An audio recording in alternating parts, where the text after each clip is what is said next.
राज्यातील शेतकऱ्यांसाठी नवीन वर्षाच्या सुरुवातीला उपमुख्यमंत्री फडणवीस यांनी मोठ्या घोषणा केल्या।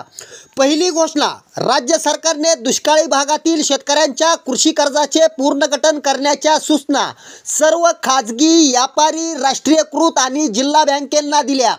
पुनर्गठनाची कार्यवाही 30 एप्रिल 2024 पर्यंत पूर्ण करून शेतकऱ्यांना नव्याने कर्ज देण्याच्या सूचना ही बँकांना देण्यात आल्या।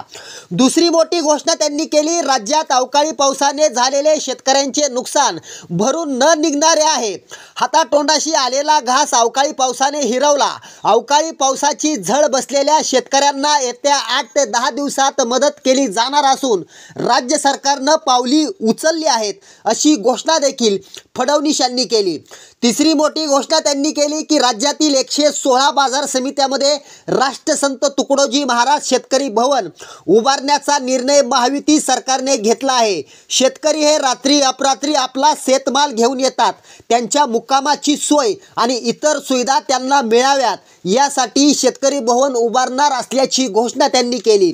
चौथी मोठी घोषणा केली, राज्यातील शेतकऱ्यांना दिवसा वीज मिळावी अशी आमची इच्छा आहे।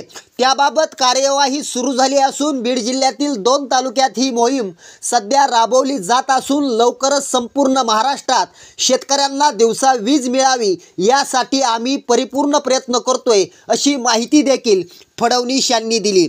याबद्दल तुमचं मत आम्हाला नक्की कमेंट करा। हा व्हिडिओ आवडला तर नक्की शेअर करा।